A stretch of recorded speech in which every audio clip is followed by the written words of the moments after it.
Las trayectorias literarias de Antonio Machado y Juan Ramón Jiménez se ven influidas por el agitado contexto histórico español de finales del siglo XIX. En España, la conocida como crisis de fin de siglo tuvo sus manifestaciones particulares en la literatura de la generación del 98, cuyos autores se vieron inmersos en un contexto de crisis política, económica y social derivado de la pérdida de las últimas colonias que España conservaba en América, Cuba y Puerto Rico, y en Asia, Filipinas.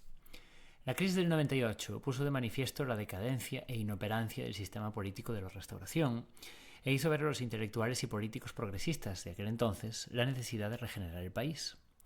Nace así el regeneracionismo, una corriente de pensamiento que después tuvo su repercusión en política y arte, que buscaba la europeización de España sin renunciar por ello a las tradiciones que conforman nuestra esencia como pueblo.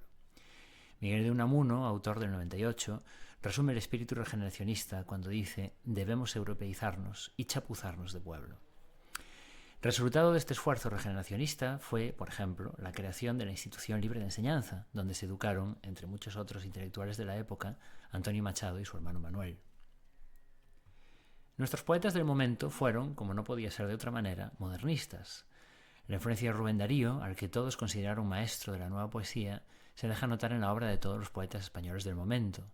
No obstante, el modernismo en España tuvo sus particularidades. Los autores de la generación del 98 encontraron en la descripción del paisaje castellano la forma de reflejar, por una parte, la esencia que el pueblo no debería perder y por la otra, los aspectos que se deberían reformar.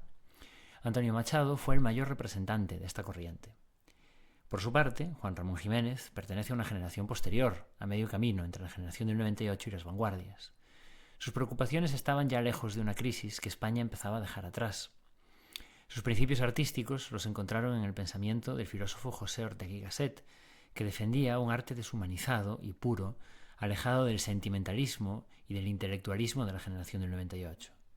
La poesía novecentista, que así dio en llamarse esta nueva generación de autores, es fundamentalmente simbolista y defiende un lenguaje destilado, alejado del barroquismo del modernismo anterior.